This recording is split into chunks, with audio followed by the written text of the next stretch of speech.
Newsfirst Newsline with Faraz Shauketaly. And a very good evening to you and welcome to Newsline Live.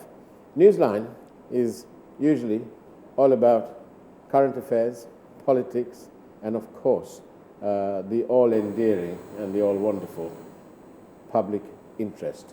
Well, today is no different, but there's no politics today. It's all about public interest, of course. And we're talking about digital. Yes, that's supposedly the new norm. A very important subject, and we've got two gentlemen here who will talk about that with us. But on the back of that, just to bring you up to speed, we might have a card on the screen just now. Sri Lanka's digital penetration has gone up just over 50% of the population, which of course means that it is time that the professionals got in on the act and made all of this a success.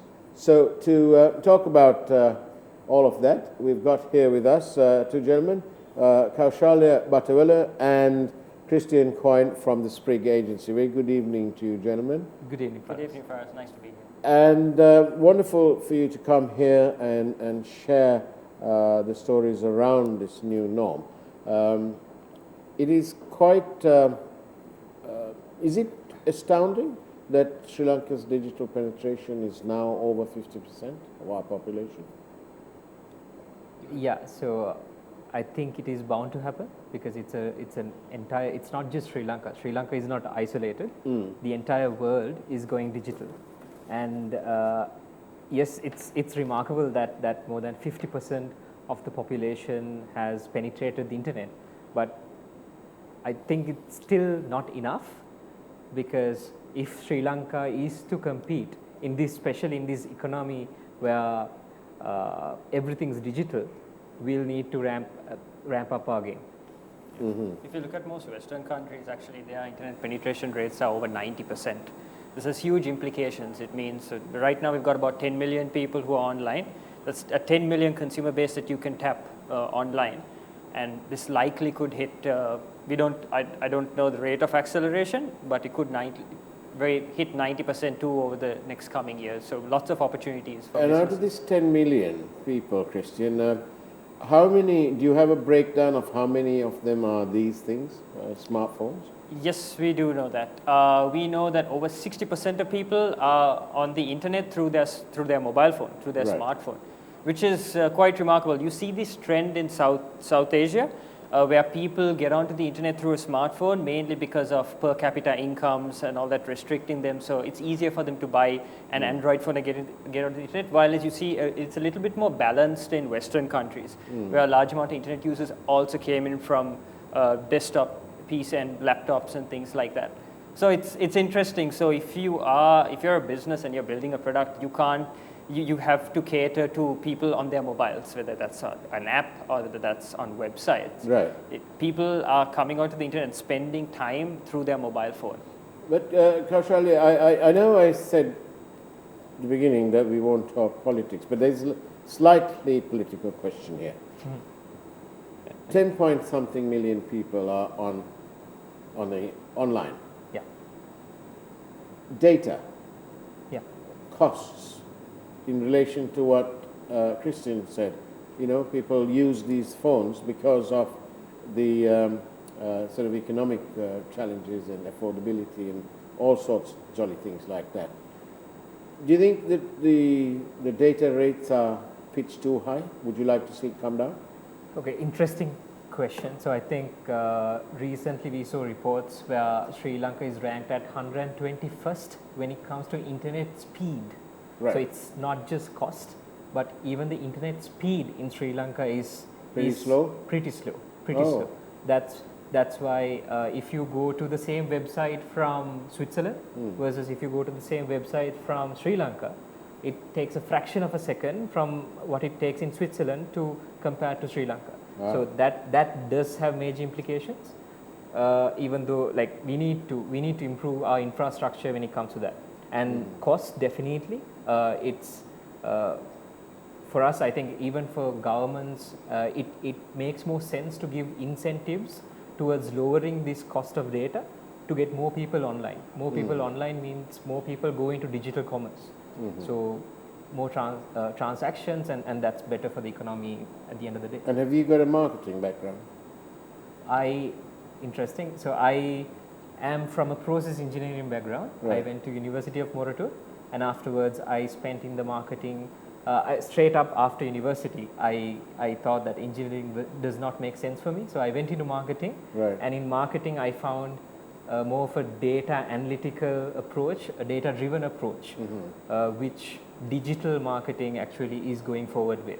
So Right. that's where my background comes from. And Christiaan, what is the, this is a question from one of our viewers. Thank you very much for your questions, which you can of course send to us by SMS preferably, 0772 300 305 as always. If you want to, you can use WhatsApp, but generally SMS is better. Thank you. What is the general uptake or the consumption for digital product in Sri Lanka? The consumption of digital products. Okay, so that's quite a broad question. Yeah. Essentially, when you mean, do you mean transactions or? Yes. How much is the uptake? Is it very easy? Is it difficult to get people to start using it? So we know out of the total population, we know about 36% of people out of the total population are on social media. Right. That we have as a fact. However, when we look at like our transaction rates in terms of people paying online, we see a lag relative to peers, and that is something that probably infrastructure providers, or especially some of the banking industry and all of that, could probably look at. Is there a lack of confidence in then? Is it one of the problems? Why? Yes. Yeah. So I think the greatest example for this can be taken from India, where so Indians are also so my parents' generation, or the bit of a generation above us, are scared or skeptical about paying something online, using their credit card details online to go for digital transactions. Yeah. So you need to break this barrier. This is a mental barrier. It's more secure than most of the other transactions that we do. So in India, what happened was there were startups which were funded, namely Paytm, PhonePe. These startups actually broke the barrier, and there are around 1.2 billion transactions online happening in India every month. Every month. And I don't think we are anywhere close. And that's something we need to build the confidence in the society to actually go ahead and use these credit cards, use online payments, because I think this happened especially when Corona came in. People could not pay their bills, so the government had to say, like, these few months we won't charge you for your electricity, we won't charge you for your water bill. So that's because we did not know how to pay online. But the taxes on telephony is pretty steep in Sri Lanka, and you now reveal that the speed is also a matter of contention.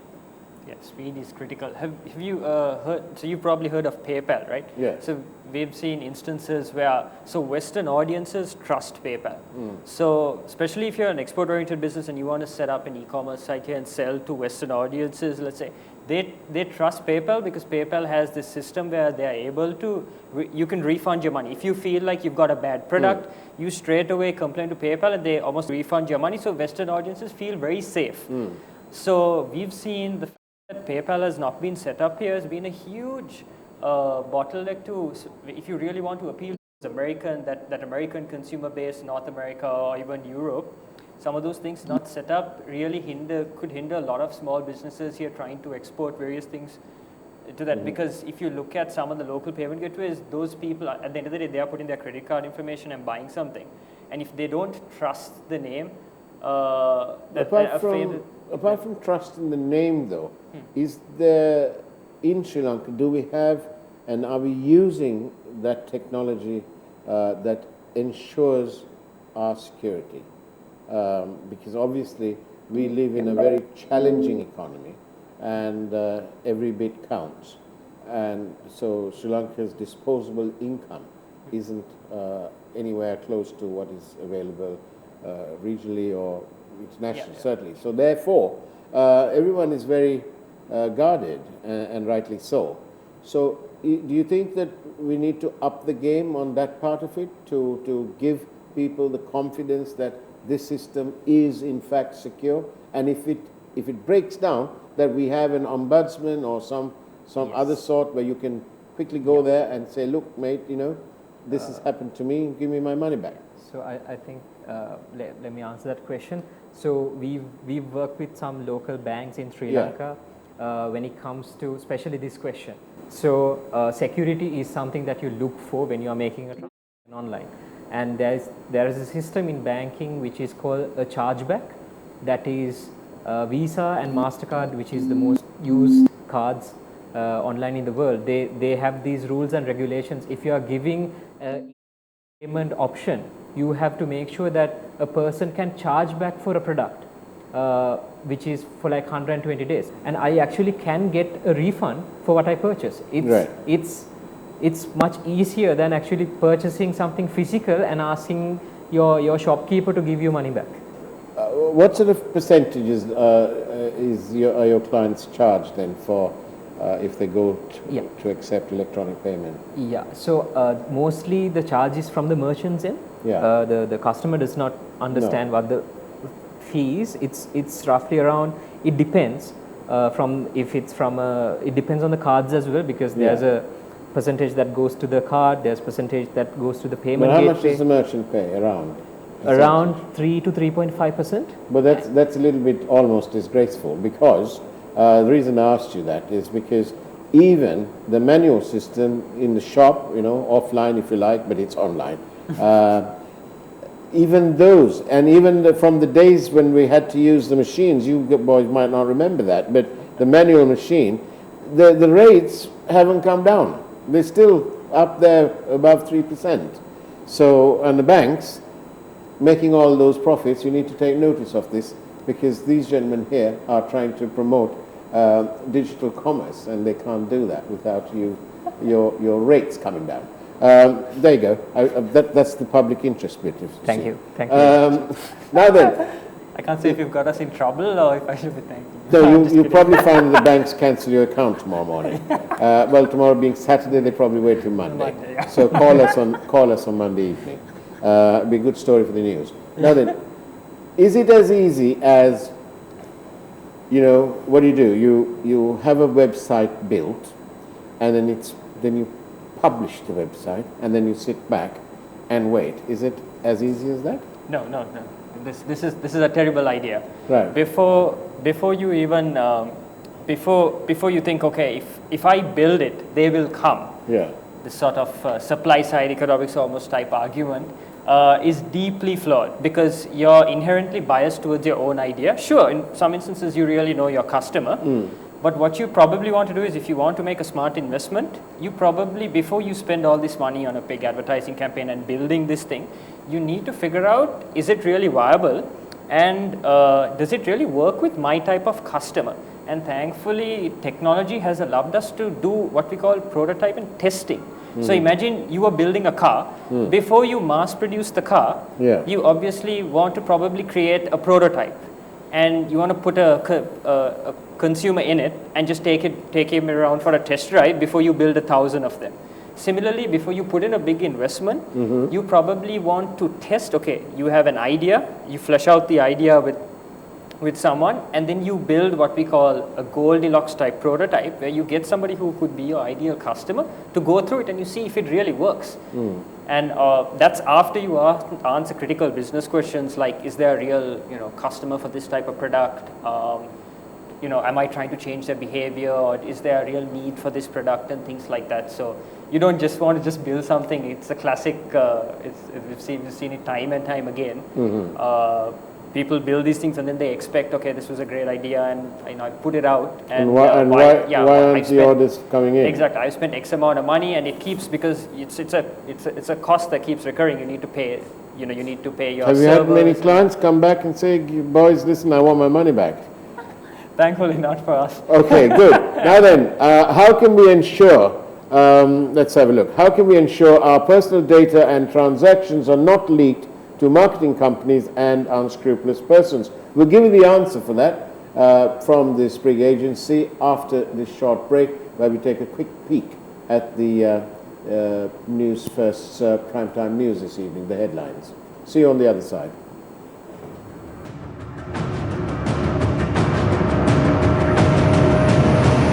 Newsfirst Newsline with Faraz Shauketaly.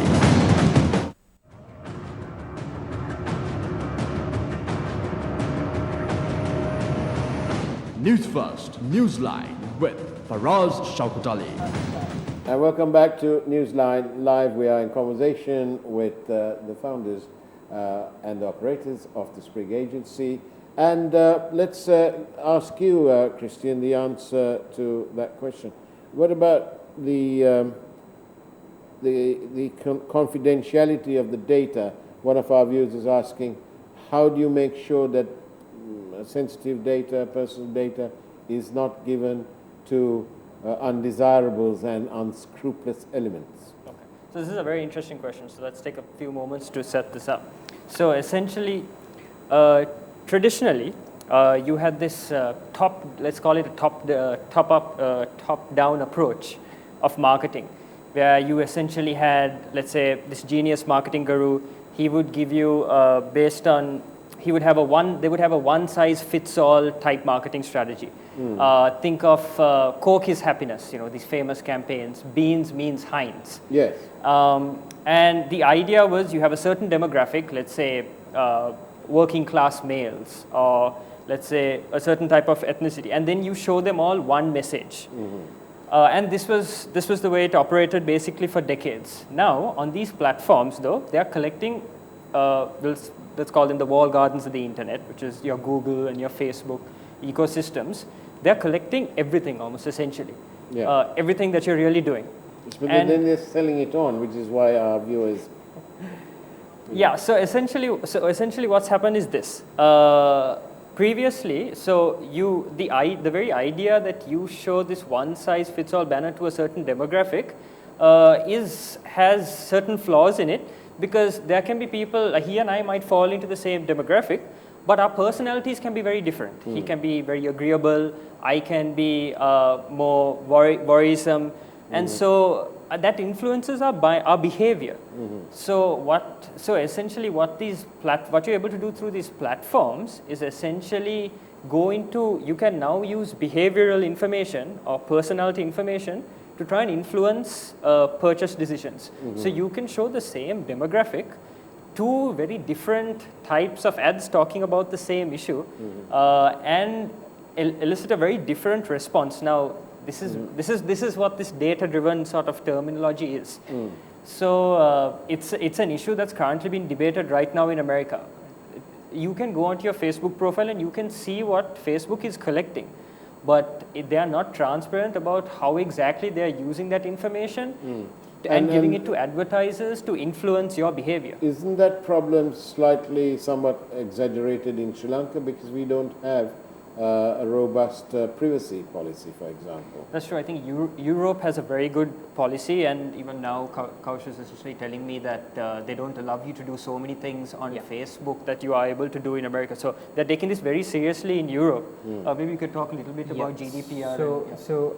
GDPR and Europe is very, very concerned about the privacy rights of their citizens, and every other region in the world is far behind. So I remember like 2-3 years ago on Facebook, if you are running an ad, you could target very, very niche. And now they have taken these options out, because these regulations are coming in to protect the privacies of everyone. And with regards to Sri Lanka, yes, our privacy policies are not up to that standard, but since most of the websites in Sri Lanka, which is trying to go e-commerce, is also trying to sell to these European and American audiences, they have to actually adhere to these privacy policies as well. Right. So, so there are, if you go to any website, there's something called a privacy policy. If you go there, you will see what data and information they are collecting.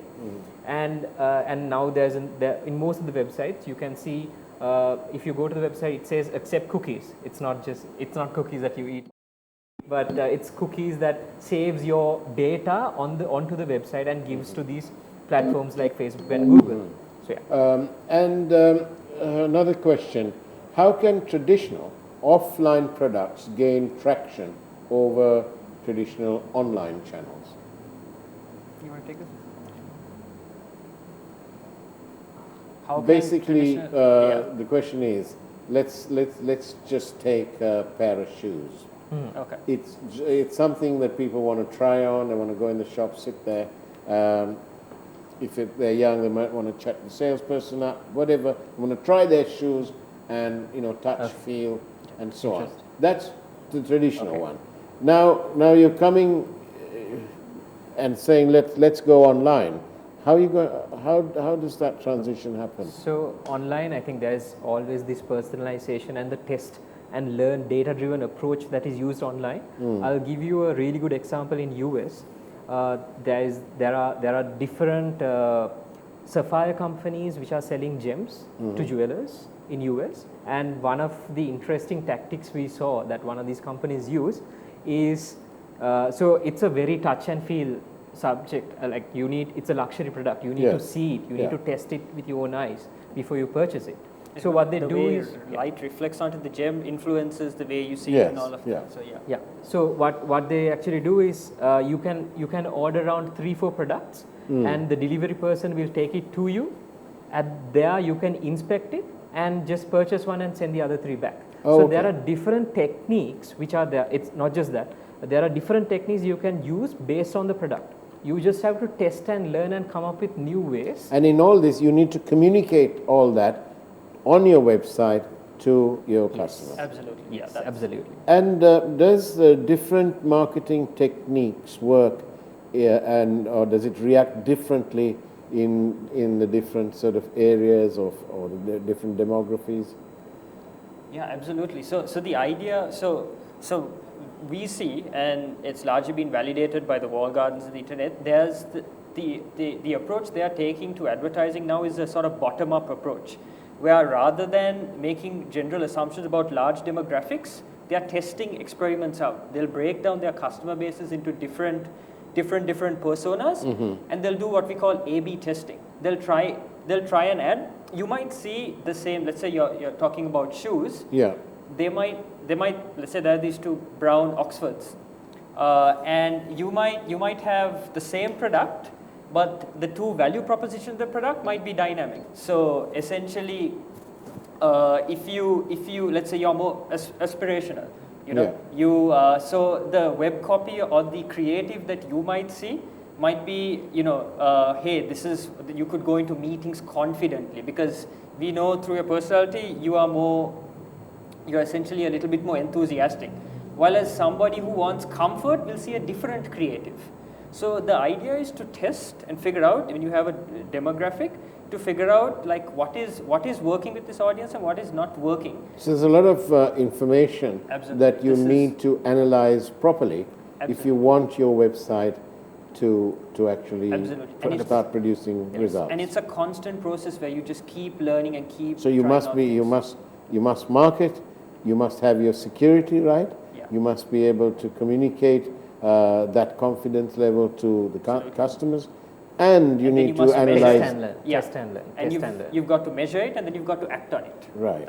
And that is the only way that you will make money out of this new phenomenon. That's mostly how you can at least derive some success from the product relative to the investment that you're going to put. So although the digital space doesn't have, it has a minute rental space because you pay for hosting and that sort of thing.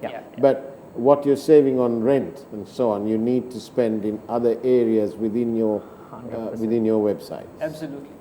So like if you take the digital space is very easy to get into, and that means it's very easy to have there's a huge competition there. So for you to show to your customer first You need to spend, you need to test, you need to learn, and that's the way forward. Yeah, so the traditional barrier to entry for an internet business is very easy. Anybody can start one, so it's... Out of your total spend, how much should you allocate to marketing?